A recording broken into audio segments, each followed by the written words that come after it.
Welcome back.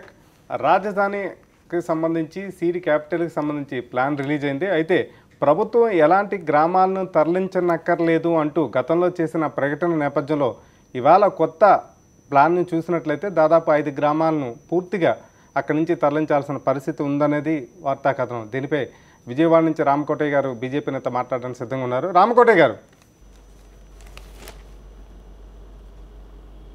ఇది రాజధాని ప్రాంతం ఏదైతే ఉందో ఆ ప్రాంతాన్ని ఒక అద్భుతమైనటువంటి రూపకల్పన చేసి మనకు వచ్చింది. ఇది మనకి ఎవరైనా కానీ రాబోయే రోజుల్లో ఎవరు పరిపాలించినా కూడా అద్భుతమైనటువంటి ప్రాంతాన్ని అభివృద్ధి చేయడానికి చేసినందుకు చంద్రబాబు నాయుడు గారికి ధన్యవాదాలు తెలియజేస్తున్నాం. ఎందుకంటే సింగపూర్కి మనకి దగ్గర సంబంధాలు ఉన్నాయి. ఎందుకంటే మన ఆసియా ఖండంలో ఉండేటువంటి ప్రాంతంలో సింగపూర్లో కూడా మనకి ఉన్నటువంటి దగ్గర సంబంధాలు ఏంటంటే అది 26 స్క్వేర్ కిలోమీటర్లో డెవలప్ అయినటువంటి, ఇది మన 17.9 స్క్వేర్ కిలోమీటర్స్లో దీన్ని అభివృద్ధి చేస్తున్నారు. ఇది చేయటం వల్ల 66,000 ఎకరాల్లో దీన్ని అభివృద్ధి చేయటం వల్ల ఇది ఒక అద్భుతమైన ప్రాంతంగా అభివృద్ధి చెందుతుంది. ఇప్పుడు చంద్రబాబు నాయుడు గారికి వయసు 64 సంవత్సరాలు వచ్చింది. రాబోయే రోజుల్లో యువ నాయకులు ఎవరైతే రాజకీయాల్లో ఉన్నారో వాళ్ళందరూ వచ్చి పరిపాలించడానికి ఒక అద్భుతమైన ప్రాంతం కావాలి. ఇవాళ ఎవరైతే హైదరాబాద్ గురించి మనం ఏదో బ్రహ్మాండమైన ప్రాంతం అనుకుంటారో దానికంటే బ్రహ్మాండంగా ఉన్న విధంగా ఇవాళ దీన్ని అభివృద్ధి చేశారు. దీనికి ఏంటంటే గ్రామాలను కలుపుకోకుండా సపరేట్గా పక్కపక్క నుంచి తీసుకుంటూ వెళ్ళి దీన్ని మధ్యలో నుంచి గ్రామాలను యాసిస్గా ఓల్డ్ హబ్లో ఉంచినట్టుగానే ఉంచి మధ్యలో నుంచి రోడ్లు అభివృద్ధి అన్ని చేసుకుంటూ వస్తూ వాటర్ పార్కులు అన్ని చేసుకుంటూ వెళ్తున్నారు. విషయం ఈ తప్పకుండా ఉంది. కాబట్టి ఈ కార్యక్రమాన్ని చేసినందుకు తప్పకుండా మనం చంద్రబాబు నాయుడు గారు ఎవరైతే ఉన్నారో వాళ్ళు దీన్ని చేశారు. ఈశ్వరన్ గారు వచ్చి అభివృద్ధి చేసినటువంటి ఈ కార్యక్రమాన్ని అందించినట్టు సంతోషిస్తున్నాం. దీంట్లో ఏమైనా లోటుపాట్లు ఉంటే తప్పకుండా విపక్షాలు కనుక చెబితే కనుక దాన్ని సర్దుకోవడానికి వాళ్ళకు కూడా మనం కూడా సలహా ఇవ్వడానికి అవకాశం ఉంది. రామకోటయ్య గారు, ఒక ప్రాంతం అభివృద్ధిని కానీ ఒక ప్రాంతం అభివృద్ధి చెందాలనే ఒక మార్గాన్ని కానీ ఎవరో తప్పు పడతారని అనుకోను. కాకపోతే ఈ ఏదైతే రాజధానికి సంబంధించి మీరు గుంటూరు ప్రాంతంలో ఎంపిక చేసిన దగ్గర నుంచి కూడా ఇప్పటి వరకు కూడా అపరిష్కృతంగా అనేక సమస్యలు ఉన్నాయి. ఆ సమస్యలు ఇంకా కొలిక్కి రావట్లేదు. దీంతో పాటు గతంలో మీరు చెప్పిన మాటలని మీరే ఖండిస్తున్నారని ఒక రకమైన విమర్శలు వస్తున్నాయి.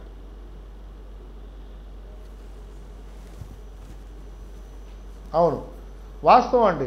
అపరిష్కృతంగా ఉన్నటువంటి సమస్యలు అయితే ఉన్నమాట వాస్తవమే. కానీ రాష్ట్ర రాజధాని విషయంలో మనం చేసుకోవాల్సినప్పుడు చిన్న చిన్న సమస్యలు ఉన్నప్పుడు వాటిని సమస్యలు పరిష్కరించడానికి రాష్ట్ర ప్రభుత్వం ముందుకు వచ్చింది. దీనికి సంబంధించిన విషయాల్ని రాష్ట్ర ప్రభుత్వం ఆలోచన చేస్తుంది. ఎవరైతే గ్రామాల్లో ఉన్నటువంటి వాళ్ళు ఉన్నారో వాళ్ళకి 1100 గజాల స్థలాన్ని ఇవ్వడానికి సిద్ధంగా ఉంది. ఈ 66,000 ఎకరాలు 33,000 ఎకరాలు పోయినటువంటి ప్రజలందరికీ కూడా 33 × 1000 గజాల చొప్పున మామూలు నిర్మాణానికి ఒక 100 గజాల చొప్పునేమో డెవలప్డ్ ఏరియాలో ఇవ్వడానికి సిద్ధంగా ఉంది. ఈ సిడిఆర్ఐ పరిధిలో ఉన్నటువంటి విషయాలన్నింటి గురించి పరిపూర్ణంగా వీళ్ళందరితో రైతులతో చర్చించడం జరుగుతుంది. ఇక్కడ ఉన్నటువంటి రైతులు కూడా సంతోషంగా ఉన్నారు. కారణం ఏంటంటే ఒక రైతు ఎకరానికి 1,10,00,000 నుంచి 1,20,00,000 రూపాయల దాకా డబ్బులు రావడం జరిగింది. అందువల్ల వాళ్ళందరూ కూడా సంతృప్తికరంగా ఉన్నారు. సమస్యలు చిన్న చిన్న సమస్యలు ఏమైనా ఉంటే కనుక కోర్టు పరిధిలో ఉన్నటువంటి సమస్యలు తప్పకుండా చంద్రబాబు నాయుడు గారి ప్రభుత్వం ఆశిస్తున్నాం. ధర్మశ్రీ గారు ఇవ్వండి ఇవ్వండి. ధర్మశ్రీ గారు చెప్పండి. ఇవ్వండి. ఇప్పుడు రామకోటయ్య గారు అద్భుతంగా ఉన్నది అంటే నిజమే, నేను మాట్లాడుతున్నా. ఇప్పుడు ఒక అద్భుతమైనటువంటి ప్లాన్ అని రామకోటయ్య గారు చెప్పారు. అద్భుతం అయితే పర్వాలేదు, అభూతం అయితేనే ప్రమాదం. ఎందుకు అంటే ఇక్కడ ఫస్ట్ రాజధాని నిర్మాణం కోసం, రాజధాని ప్లానింగ్ కోసం తూళ్ళూరు గ్రామంలో కానీ అక్కడ ఉండవల్లి గ్రామంలో కానీ అక్కడ భూమిని ఎక్వైర్ చేసేటప్పుడు ఏ గ్రామాన్ని కూడా తరలించము, ఏ ఒక్క రైతుకి అన్యాయం చెయ్యము, ఎట్టుబడి యాజ్ ఇట్ ఈజ్గా ఆ గ్రామాలన్నీ ఉంచుతూనే మేము మాస్టర్ ప్లాన్లో ఇలా చేస్తున్నాము అని పెద్ద బూస్టప్ ఇచ్చారు తెలుగుదేశం నాయకులు. కానీ ఈరోజు ఏంటంటే బొమ్మ చూపించి దెమ్మ తిరిగిపోయేటట్టు చేసి రేపు డొమ్మా కొట్టాడు అనుకోండి చంద్రబాబు నాయుడు, ఆ తర్వాత మనం అందరం కూడా ఏమీ చేయలేనటువంటి పరిస్థితి. అంటే బొమ్మలు చూపించొద్దు దయచేసి. ఎందుకంటే ఇది వరకు చాలా కార్యక్రమాలు అలా చేశారు కాబట్టి బొమ్మలు చూపించి డొమ్మా కొడితే ప్రమాదాన్ని ఉద్దేశంతో చెబుతున్నాం. ఈ రోజు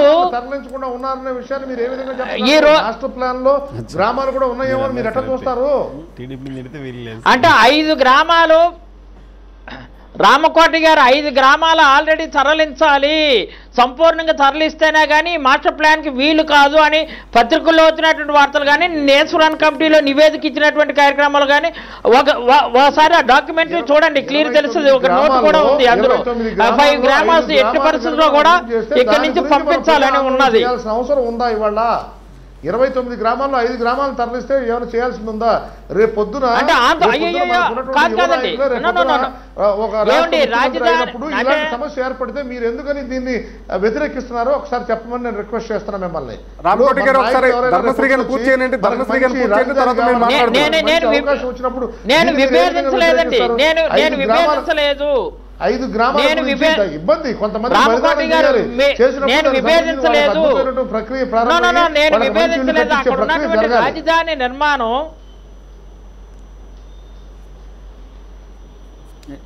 అంటే నేను విభేదించలేదు. యాజిటీజ్గా రాజధాని రావాలి, రాజధాని కావాలి, మంచి అద్భుతమైనటువంటి మహానగరం రావాలి, అమరావతి అజరామంగా ఉండాలి, అమరావతి అజరామంగా ఉండేటంటే భావి తరాలకు ఆదర్శవంతంగా ఉండాలి అనే కోరిక మాకు ఉంది. కానీ అక్కడ ఏంటంటే ఇక్కడ ఉన్నటువంటి ఏ ఒక్క పేద రైతుకు కానీ రైతు కూలీలకు కానీ అన్యాయం జరిగే కార్యక్రమం చేయకూడదు, పచ్చని పొలాలు నాశనం అయిపోకూడదు, అక్కడ ఏంటంటే పచ్చదనాన్ని పరిశుభ్రంగా ఉంచే బాధ్యతను కానీ అక్కడ అగ్రికల్చర్ పొటెన్షియాలిటీ ఉన్నటువంటి ఏరియా విఘాతం కలగకూడదని నా ఆవేదన తప్ప రాజధాని రాకూడదని కాదు. కానీ ఇక్కడ ఈశ్వరన్ కమిటీలో నేను ఇచ్చినటువంటి డాక్యుమెంటరీలో 5 గ్రామాలు పోతున్నాయి, తరలిస్తున్నారనే భావన ఉంది కాబట్టి ఆందోళన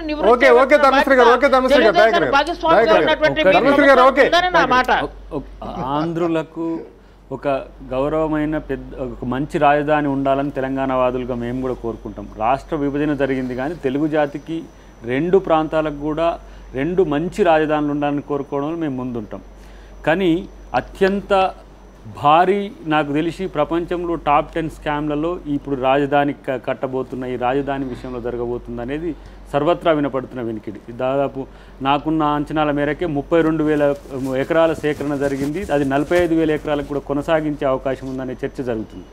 ఒక క్యాపిటల్ నిర్మాణం కొరకు రైతులను కొల్లగొట్టి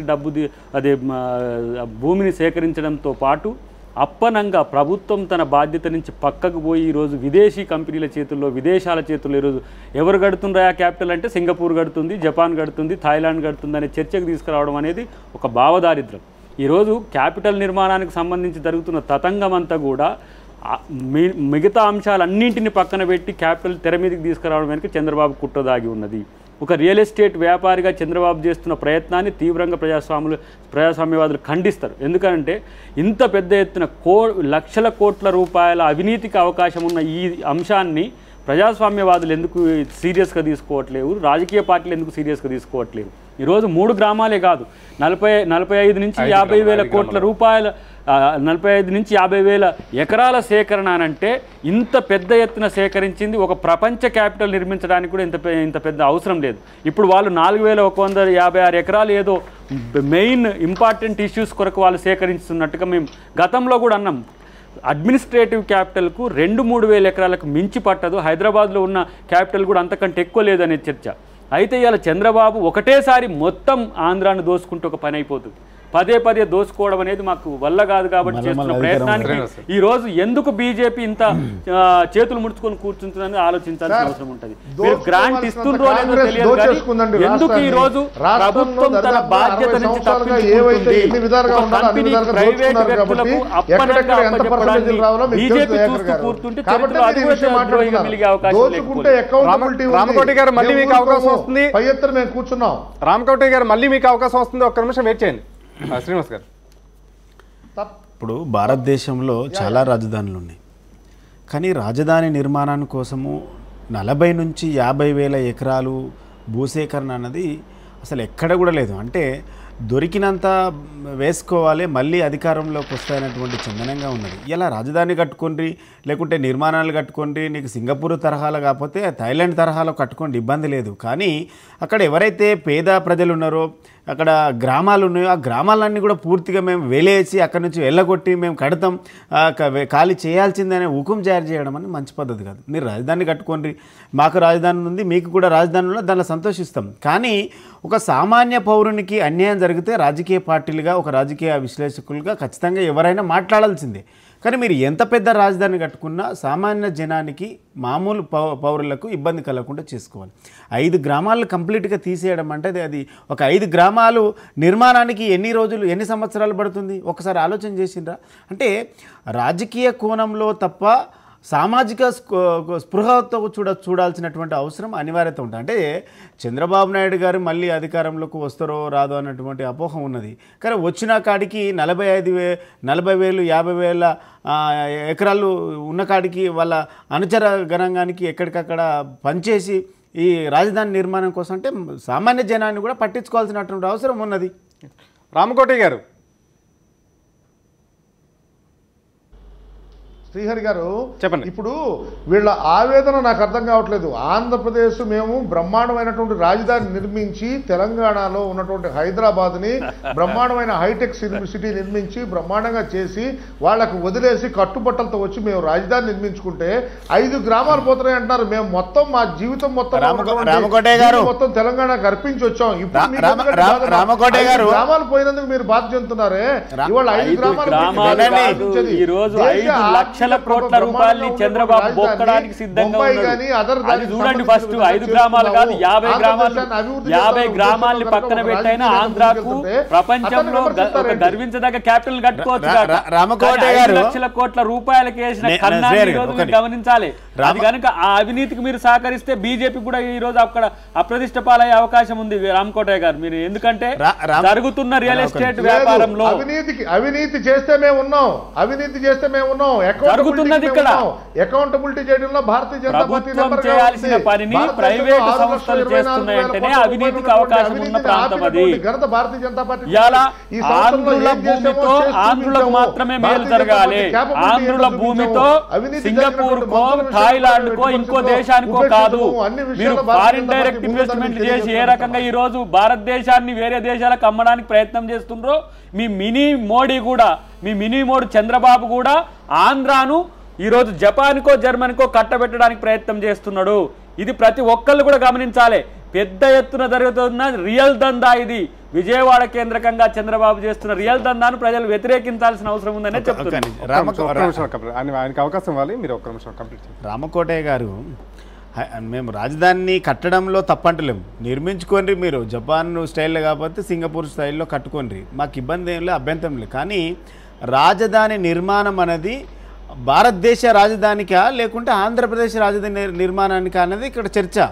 కాకపోతే రామకోటయ్య గారు ఏమంటున్నారు, హైదరాబాద్ మేము నిర్మించినాం, కట్టుబట్లతో వెళ్ళామంటే అసలు ఇక అంతకంటే హాస్యాస్పదమైనటువంటి మాటలు ఎక్కడ లేవు. అంటే 1847 ఇక్కడ హైకోర్టు నిర్మాణం జరిగింది. గుర్తుపెట్టుకోండి, మీరు ఎక్కడ కట్టలే. వేరే సబ్జెక్టులు. రామకోటి గారు, రాజధాని నిర్మాణాన్ని ఎవరు వ్యతిరేకించట్లేదు, కానీ రాజధాని నిర్మాణం పట్ల వెనుకున్న కథ కానీ జరుగుతున్న భూ సేకరణ కానీ అక్కడ తరలింపు గురవుతున్న ప్రజల సంక్షేమం కానీ వారి యోగ్యతలు కానీ వారి బాగోగులు కానీ ఇవన్నీ మనం సక్రమంగా చూస్తున్నామా లేదా? మిత్రపక్షంగా ఉన్న మీరు టీడీపీని ఏ సందర్భాల్లో ప్రశ్నించాలో ఆ సందర్భాల్లో ప్రశ్నిస్తున్నారా, నిలదీస్తున్నారా? ఇవి ప్రశ్నలు. ఇప్పుడు వస్తున్న ప్రశ్నలు ఇవే. రామకోటి గారు, ఒక ఎకరానికి రామకోటి గారు చెప్పండి. ఒక ఎకరానికి 1100 గజాలు, 1000 గజాలేమో వాళ్ళకేమో నిర్మాణానికి, ఒక 100 గజాలేమో వాళ్ళకి కమర్షియల్ ప్లేస్కి ఏర్పాటు చేసినటువంటి పరిస్థితి ఉంది. దీంట్లో కనుక చంద్రబాబు నాయుడు గారు కనుక ఎటువంటి అక్రమానికి పాల్పడ్డా కూడా తప్పకుండా అకౌంటబిలిటీ చేయడానికి కంపల్సరీ భారతీయ జనతా పార్టీ వెనకడదు. అవసరమైతే మిత్రపక్షం అయినా కూడా మేము ఆపోజిషన్లో కూర్చునైనా సరే దీన్ని ప్రశ్నించే బాధ్యత మేము తీసుకుంటాము. దీంట్లో ఏ ఒక్క వ్యక్తికి అన్యాయం జరిగినా కూడా భారతీయ జనతా పార్టీ ఊరుకోదు. ఆంధ్రదేశంలో ఉన్నటువంటి ప్రజల యొక్క సౌభాగ్యం కోసం కానీ తెలంగాణలో ఉన్నటువంటి ప్రజల సౌభాగ్యం కోసం కానీ భారతీయ జనతా పార్టీ పరిపూర్ణంగా కట్టుబడి ఉందని చెప్పే విషయాన్ని మీకు తెలియజేస్తున్నా. ఓకే రామకోటి గారు. ధర్మశ్రీ గారు, ఆంధ్రదేశంలో ఉన్నటువంటి ప్రజల యొక్క సౌభాగ్యం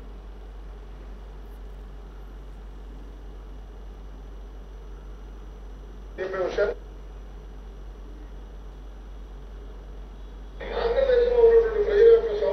ఇప్పుడు ఏంటంటే జనరల్గా ఇప్పుడు రామకోటి గారు ఊరుకోరు, బీజేపీ ఊరుకోదు, ఆంధ్రదేశంలో ఉన్న ప్రజలకు అన్యాయం జరిగితే ఏ ఒక్కరు ఊరుకోరండి. అది కాదు ప్రశ్న. ఇక్కడ విషయం ఏమొచ్చింది, రాజధాని నిర్మాణం కోసం భూమి, రామకోటి గారు ఏం చెప్తున్నారు, ఊర్లు తరలించడం గురించి మాట్లాడమంటే అక్కడ ల్యాండ్ కాంపన్సేషన్ ఎలాగే కాంపన్సేషన్ ఇవ్వకపోతే మెడలు వంచైనా సరే కాంపన్సేషన్ న్యాయస్థానం ద్వారానే తీసుకుంటారు. అక్కడ 1100 గజాలు ఇచ్చితే అది పెద్ద గొప్ప కాదు. ఇక్కడ ఏంటంటే పచ్చదనంగా ఉన్నటువంటి పొలాలన్నీ కూడా ఈ రోజు ఏంటంటే అదేంటి భూస్థాపితం అయిపోతున్నాయనే ప్రమాదం ఉంది. కాబట్టి ఆ భూముల కోసం ఏదో ఒప్పించారో మెప్పించారో, ఒక రకంగా రైతుల్ని భయపెట్టి రప్పించారో, ఏదో రకంగా చేశారు. అది కాదు. ఇక్కడ గ్రామాలు 5 గ్రామాలను మార్చాలి, ఇంకో దగ్గర మార్చి పూర్తిగా సమూలంగా మార్చే ప్రమాదం ఉంది. కాబట్టి దాని గురించి చర్చించమని రామకోటి గారు, ఎందుకంటే రామకోటి గారు బాగా విజ్ఞులు, సంస్కారవంతులు, బాగా అవగాహన ఉన్న, బాగా సీనియర్ మోస్ట్ బీజేపీ లీడర్, మా జిల్లా వాసి ఆయనకు అవగాహన ఉంది. నిర్మోహమాటంగా చెప్పాలి కొన్ని విషయాలు. ఎందుకంటే ఒక జాతీయ పార్టీలో భాగస్వామిగా ఉన్నప్పుడు, జాతీయ పార్టీలో మీరు ఉన్నప్పుడు, జాతీయ పార్టీ ప్రతినిధిగా ప్రాంతీయ పార్టీ అనేటువంటి తెలుగుదేశం కార్యక్రమాలు, ప్రజా వ్యతిరేక కార్యక్రమాలు ఏమన్నా మీరు కొంచెం డెఫినెట్గా మీరు మాట్లాడితేనే మీకు ఉన్నటువంటి గౌరవం మరింత పెరిగే అవకాశం ఉంది. అది నా మాట. ఇక్కడ ఏంటి విషయం ఏంటి, రాజధాని నిర్మాణం కోసం రోజుకోటి. ఇప్పుడు మనం అనుకుందాం, ఒకటే చిన్న ఎగ్జాంపుల్, మొన్న ఎప్పుడో శంకుస్థాపన చేశారు, ఫౌండేషన్ పునాదిరాయి వేశారు. పునాదిరాయుడు వేరట, శంకుస్థాపన వేరట. శంకుస్థాపన అంటేనే పునాదిరాయి. మళ్ళీ ఇప్పుడు ఏంటంటే దానికి ఒక హైప్ అలా క్రియేట్ చేస్తున్నారు, నరేంద్ర మోడీని తీసుకొస్తామని. ఆ రోజు ముహూర్తాలు వద్దు అంటే ఏదో పెట్టారు, రకరకాల ప్రమాదాలు ఏర్పడ్డాయి. అలాగే పుష్కరానికి సంబంధించినటువంటి ప్రమాదం ముందుకెళ్ళి ఏమిటి, ఒక 10 నిమిషాలు అంటే వీఐపీ ఘాట్కి వెళ్ళకున్న జనాల దగ్గరికి వచ్చారు, అక్కడ ఒక 27 చనిపోయారు. అలాగే రాజధాని ఆయన ముఖ్యమంత్రిగా అయ్యేటప్పుడు జూన్ 8 లాస్ట్ 2014లో ఇలా చేస్తే నదీ ప్రవాహం 52 మంది కొట్టుకొని పోయారు. ఇలాంటి కార్యక్రమాలు చేసేటప్పుడు ఇది హైప్ క్రియేట్ చేసుకోవడం కోసం, ప్రచారం కోసం ఆచారాలు మార్చొద్దనేది నా మనవి. బాగుపోతే ఏమి చేయలేము. ప్రచారం కోసం కొన్ని ఆచారాలను మార్చేసి శంకుస్థాపన ఎలాంటి కార్యక్రమం చేస్తే ప్రమాదకరం. ఈ రోజు ఉంది ఏ ఒక్కరికి అన్యాయం జరగదన్నారు, అందరికి న్యాయం చేస్తున్నారు, అందరికి సాయం చేస్తున్నారు. చేశారా? ఈ రోజు అన్యాయం జరుగుతున్నాయి, 5 గ్రామాలకు అన్యాయం జరుగుతుంది. దీని గురించి మాట్లాడమని నా మనవి. పార్లమెంట్కి సంబంధించి ఇవాళ సమావేశాలు ఆరంభం కాబోతున్నాయి, వర్షాకాల సమావేశాలు. కీలకమైన అంశాలు చాలా ఉన్నాయి.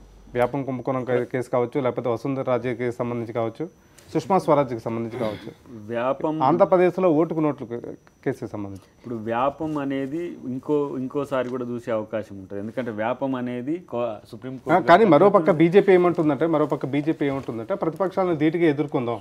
అసలు ప్రతిపక్షాలను అప్పుడే ధీటుగా ఎదుర్కొందాం అనేది, బలహీనమైన కాంగ్రెస్ పార్టీని అప్పుడే ఎదుర్కొందాం అనే స్థితికి ఈరోజు భాజపా వచ్చిందంటే తన బలహీనత తెలుస్తున్నది. అంటే ఇప్పుడు భూసేకరణ చట్టం కావచ్చు, తర్వాత ఈరోజు వసుంధర రాజే అంశం కావచ్చు, అంటే లలిత్ మోడీ అంశం కావచ్చు, ప్రత్యేకించి ఈరోజు వాళ్ళు చేస్తున్న ఏదైతే ఓటుకు నోటు అంశం ఉందో దాంట్లో భాజపా కూడా అంతర్లీనంగా కలిసి ఉన్నది. తన భాగస్వామ్య పక్షాలు తను ఒక సంవత్సరం తర్వాత అవినీతి కూపంలో మారుతున్న క్రమంలో జరుగుతున్న సభ చాలా వాడిగా జరిగే అవకాశం ఉంది. ముఖ్యంగా భూసేకరణ చట్టాన్ని ఈరోజు అమలు చేసడానికి చేస్తున్న ప్రయత్నం మోడీది ఏదైతే ఉందో మొండిగా, ఇప్పుడు మనం ఇప్పుడే చూస్తున్నాం విజయవాడ క్యాపిటల్ కొరకు జరుగుతున్న తతంగం ఎట్లయితే ఉందో 5 గ్రామాల తరలింపు గురించి చూస్తున్నారు. కానీ దానివల్ల వచ్చే నష్టాల గురించి ఎప్పుడు కూడా బీజేపీ ఆలోచించలేదు. వ్యాపం కుంభకోణం అంటే ఒక అవినీతికి అది ఎకనామీకి సంబంధించిన అంశాలని మనం చరిత్రలో చూసినాం. ఒక అవినీతికి ఈరోజు ఒక మర్డరర్లు తోడైంది. దాదాపు 48 నుంచి ఇప్పుడు 52 దాకా పెరుగుతున్న వ్యాపం కుంభకోణానికి సంబంధించిన అంశాలు మధ్యప్రదేశ్ గవర్నమెంట్ సమాధానం చెప్పాల్సిన దాదాపు 3 టర్మ్స్ ఇప్పటికీ బీజేపీ ఉంది. ఇప్పుడున్న ముఖ్యమంత్రి ఒకరోజు అక్కడ ఆరోగ్య శాఖ మంత్రిగా కూడా ఉన్నాడు. కాబట్టి మేము బీజేపీ పాలిస్తే ఏ రకమైన పరిపాలన ఉంటుందో చెప్పకనే మనకు మధ్యప్రదేశ్ చెప్తున్నది. మధ్యప్రదేశ్ అంటే ఒక మినీ ఇండియాగా మనం చూస్తాం.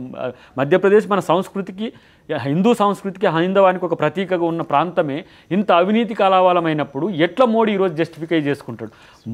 ఎన్ని రోజులు మాటలు పెట్టైన ఈరోజు మోడీ ఎందుకు మౌనేంద్ర మోడీగా మారిపోయిన పరిస్థితి ఉందో చెప్పాల్సిన అవసరం ఉంటుంది. ఈరోజు పార్లమెంట్కి వెళ్లే ముందే మీ పార్టీ ఒక వ్యూహాన్ని తెరపైకి తీసుకొచ్చింది. అది డైరెక్ట్గా కావచ్చు, ఇండైరెక్ట్గా కావచ్చు. టీడీపీని మిత్రపక్షంగా భావించి టీడీపీని వెనకేసుకొచ్చినంత కాలం జరుగుతున్న నష్టాలన్నీ జరిగిపోతుంటాయి. దయచేసి బీజేపీ విషయంలో పునరాలోచన చేసుకోవాలి అని ఒక రకమైన కామెంట్ మీ పార్టీకి చెందిన ఎంపీలు నిన్న బయటికి చెప్పిన సందర్భం మీరు ఎలా చూస్తారు? తెలుగుదేశం పార్టీ వాళ్ళ మిత్రపక్షం మేము కాదనలేను. కానీ ప్రతి విషయంలో చంద్రబాబు నాయుడు గారు చెప్పినట్టు లేకుంటే తెలుగుదేశం పార్టీ నాయకులు చెప్పినట్టు ఉంటే రాబోయే కాలంలో భారతీయ జనతా పార్టీ భారీగా మూల్యం చెల్లించుకుంటుంది. కానీ ఇక్కడ జరుగుతున్నటువంటి అంశాలు రేవంత్ రెడ్డి ఇష్యూ కానీ ఇంక అనేక విషయాలలో ప్రధానమంత్రి గారు చంద్రబాబు నాయుడు గారు మాటనే వింటాడని మాత్రం మేము అనుకోవడం లేదు. కానీ ఒక పార్టీగా మేము కూడా సభలో మా సభ్యులు ఉన్నారు కాబట్టి ప్రజా సంక్షేమం కోసం ప్రజల అవసరాల కోసం మాకు రావాల్సినటువంటి నిధుల కోసం కానీ మేము సభలో నిలదీస్తాం, ప్రశ్నిస్తాం. మాకు కావాల్సిన మా ప్రజలకు ఇచ్చినటువంటి వాగ్దానాల కోసం ఇక్కడ రావాల్సినటువంటి ప్రాజెక్టులు కానివ్వండి అనేక అంశాలపైన మా పార్టీ సభ్యులుగా మేము నిలదీస్తామని మాత్రం గట్టిగా చెప్పగలుగుతాం. కానీ రెండో విషయం, భారతీయ జనతా పార్టీ అధికారంలో రావడానికి కాంగ్రెస్ పార్టీని బూచిగా చూపించింది. కానీ ఇలా భారతీయ జనతా పార్టీ అనేక మంది మంత్రులు నీకు రెడ్ హ్యాండ్గా మనకు అనేకమైనటువంటి ఆరోపణలు వస్తూ ఉన్నాయి. కానీ ఎక్కడ కూడా భారతీయ జనతా పార్టీ వారిని ప్రశ్నించినట్టు కానీ లేకుంటే వాళ్ళు నిలువరించినట్టు కానీ ఎక్కడ కూడా కనబడుతుంది. అంటే భారతీయ జనతా పార్టీ కేవలం మేము ఇక్కడ కరప్షన్ను మేము అడ్డుకట్ట వేస్తామని మాత్రమే ప్రధాన అంశంగా తీసుకొని అధికారంలోకి వచ్చింది. అధికారంలోకి వచ్చిన సంవత్సరం అయినా కూడా అనేక మంది పైన మంత్రులపైన ముఖ్యమంత్రి పైన ఆరోపణలు వస్తే మరి అలాంటి ప్రధానమంత్రి గారు ఎందుకు వాళ్ళపైన చర్యలు తీసుకోవట్లేదు, వాళ్ళపైన ఎందుకు నిలవరించట్లేదు? ఆ పార్టీగా వాళ్ళకు వారి సమాధానం ప్రజలకు ఇవ్వాల్సినటువంటి అవసరం ఉన్నది. రామకోటయ్య గారు చాలా చాలా మంచి విషయాన్ని తెలియజేశారు. శ్రీనివాస్ గారు, మీకు చాలా సూటిగా ఒక ప్రశ్న వేస్తున్నాను, చాలా క్లియర్గా. ఈ సంవత్సర కాలంలో తెలంగాణలో ఉన్నటువంటి విషయాల్లో ఏ విషయంలో అయినా భారతీయ జనతా పార్టీ మీకు రావాల్సిన నిధుల విషయంలో ఏమన్నా ఇబ్బంది పెట్టిందా? మీ మంత్రే స్వయంగా చెప్పారు. ఏ విషయం అంటే భారతీయ జనతా పార్టీలో మేము ఎట్టి పరిస్థితుల్లో నరేంద్ర మోడీ గారి వల్ల మాకు ఎటువంటి ఇబ్బంది లేదు, మాకు సంబంధించిన విషయాల్లో ప్రతి విషయంలో కూడా మాకు సహాయం చేస్తున్నారు. మీకు మనం చేపట్టినటువంటి నీరు చెట్టు కార్యక్రమంలో మేము సహాయం చేసామా లేదా? తెలంగాణకి ఏమన్నా ఏ విధమైన అన్యాయం ఏమైనా జరిగిందా? ఇవాళ తెలుగుదేశం పార్టీతో మేము ఉన్నామంటే మా యొక్క ముఖ్య ఉద్దేశం ఏంటంటే కాంగ్రెస్ రహిత కుంభకోణాల రహితటువంటి పార్టీగా మేము అవతరించాలనే ఉద్దేశంతో మేము చేస్తున్నాం. ఇవాళ వాళ్ళు చెప్పినటువంటి వ్యాప్ కుంభకోణం మీద ఎట్టి పరిస్థితుల్లో ఈ కుంభకోణం మీద సిబిఐ విషయం మీకు తెలియదా? ఇలాంటి విషయాల్లో మేము తెలుగు టీఆర్ఎస్ పార్టీని కూడా మా మిత్రపక్షంగానే భావిస్తూ మీకు ఎంతో సహకరిస్తున్నప్పుడు మీరు ఇవాళ భారతీయ జనతా పార్టీలో ఉన్నటువంటి మంత్రులు చేస్తున్నారంటున్నారు. ఏ మంత్రులు ఏ విధంగా చేశారనే దాని గురించి దయవుంచి చెప్పండి. కారణం ఏంటంటే ఏ మంత్రులు కూడా ఇవాళ ఊరినే బురద జల్లే కార్యక్రమం చేయకండి. కొన్ని లక్షల కోట్ల రూపాయలు తినేసినటువంటి కాంగ్రెస్ పార్టీ మాట్లాడడానికి వాళ్ళ అధికారం ఉందా? ఒక్క నిమిషం రామకోటయ్య గారు, దేనికి సంబంధించిన విషయాలు దాంట్లో కొన్ని కోట్లాది రూపాయలు తీశారు.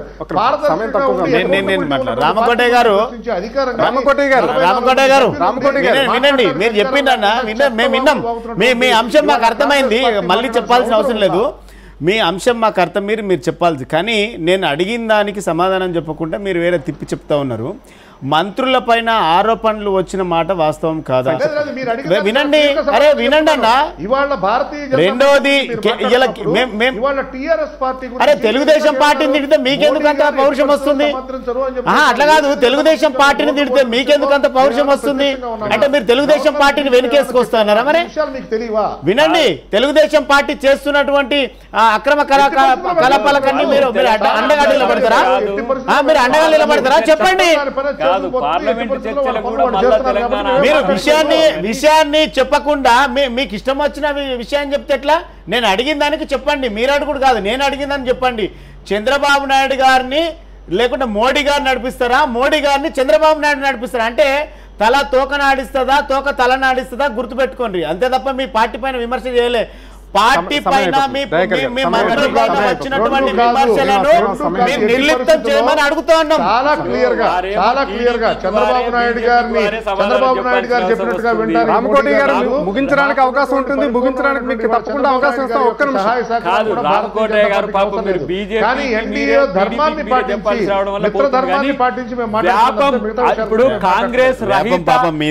కాంగ్రెస్ రహిత ఈ రోజు ప్రభుత్వం అన్న, కాంగ్రెస్ రహిత భారతదేశం అన్న మీరు ఒక సంవత్సరానికే ఇంత పెద్ద ఎత్తున మోసానికి ఎందుకు ఓడగట్టిండ్రు? వ్యాపం కుంభకోణ అంశంలో మోడీ ఎందుకు మాట్లాడు? లలిత్ మోడీ అంశంలో మీ యొక్క విదేశాంగ శాఖ మంత్రి సుష్మా స్వరాజ్ గారు ఉన్నారు, వసుంధర రాజు గారు ఉన్నారు. దాదాపు దానికి సంబంధించిన చర్చలన్నీ కూడా వస్తున్న పరిస్థితి ఉన్నది. ఈరోజు ఈ 2 కుంభకోణాలకు మీరు సమాధానం ఏం చెప్పుకుంటారు రామకోటయ్య గారు? రామకోటి గారు సమయం తక్కువగా ఉంది, మీరు ఒక్క నిమిషంలో ముగించాలి. తప్పకుండా చెబుతాం. వ్యాపం కుంభకోణం గురించి సిబిఐ ఎంక్వైరీ చేసింది ఎవరు? ఈసీబీ ఎంక్వైరీ ఇమ్మీడియట్ గా ఇప్పుడు ఆ చౌహాన్ మీరు రాజీనామా చేయించండి, మీకు మీ నైతికత ఉంటే. లలిత్ మోడీ విషయంలో జరిగినటువంటి అన్యాయం ఏంటి శ్రీహరి గారు? ఓకే ధర్మశ్రీ గారు సమయం అయిపోతుంది, ముగించాలి. చాలా చెప్పండి. అంటే ఇప్పుడు ఎలా ఉందంటే రామకోటి గారిని ప్రశ్నిస్తున్నారు సోదరులు. వాస్తవానికి దానికి సరైనటువంటి సమాధానం మరి రామకోటి గారు చెప్పాలి. చౌహాన్ గారు రాజీనామా చేయవలసినటువంటి వ్యవహారంలో వ్యాపం స్కామ్లో మాత్రం కోట్లు మారినటువంటి మాట వాస్తవం. కోట్లాది రూపాయలు మారి ఈరోజు అన్యాయంగా చనిపోతున్నారనమాట, ఎక్కడ బయటికి ఎవరనేది. ఎందుకంటే ఒకరి తరపు నుంచి మరొకరు వెళ్ళి ఏమో మెడిసిన్ సీట్లు రాయడం, మెడిసిన్ సీట్లు కొట్టడం, పీజీ సీట్లు కొట్టడం. దీనిలో ఏంటంటే ఎంతోమంది వెనకాతలు సుమారు 40 మంది వరకు కూడా ఈరోజు చనిపోవడం. ఇది వ్యాప విషయంలో ఏంటంటే మీ నిజాయితీ నిరూపించుకోవాలనుకుంటే ఆ రాష్ట్ర ముఖ్యమంత్రి రాజీనామా చేయాలి. చేస్తేనే కానీ మీ తాలూకా ఇది ఉండదు. ఎందుకంటే మీరు నిజాయితీగా ఉన్నామనేది, నిజాయితీ అని ఒక్క పేరుతో, కేవలం నిజాయితీ అనే మాటతో ఈరోజు బీజేపీ అధికారంలోకి వచ్చింది. కాబట్టి మీ తాలూకు విధానాన్ని మీరు నిలబెట్టుకుంటేనే మీకు గౌరవప్రదంగా ఉంటుంది. ఈరోజు ఏంటంటే ఎన్ని అనుకున్నా సరే లలిత్ మోడీ వ్యవహారంలో కూడా చాలా సుష్మా స్వరాజ్ వచ్చింది, వసుంధరా రాజే, ఇవన్నీ కూడా ఎందుకు మీ మీద ఇంతవరకు ఏంటంటే మాకు ఎటువంటి స్కామ్లో ఇన్వాల్వ్మెంట్ లేదు, అలిగేషన్ లేదన్నారు. ఇన్ని అలిగేషన్ మీరు ప్రూవ్ చేసుకోవాల్సిన అవసరం ఉంది కదా రామకోటి గారు. పార్లమెంటు సమావేశాల్లో బీజేపీ కూడా ఒక ప్రశ్న ఏంటంటే వాటికి సంబంధించిన విషయంలో వాటికి సంబంధించిన గిఫ్ట్ డీడ్ ఇవ్వటం వల్ల ఈ విషయం జరిగింది. ఒకటి మీరు 3 అంశాలండి. ఒకటి సదానంద గౌడ స్పష్టమైన వైఖరి చెప్పాలి. రెండవది వ్యాపం కుంభకోణంకు సంబంధించి చౌహాన్ రాజీనామా చేయిస్తే మీ నిజాయితీ ఉన్నట్టు. భూసేకరణ చట్టానికి సంబంధించి మీరు విస్తృత చర్చ జరపాలి. జాయింట్ పార్లమెంట్ సెషన్ తోని వాయిస్ అవుట్ లో కొట్టేయాలంటే మాత్రం కంపల్సరీ మీకు కాంగ్రెస్ పార్టీని 10 సంవత్సరాలు విమర్శించినటువంటి భారతీయ జనతా పార్టీగా మనం అవతల వాళ్ళు విమర్శించినాం. మనం ప్రజలకు ఏం సందేశం ఇస్తా ఉన్నాం?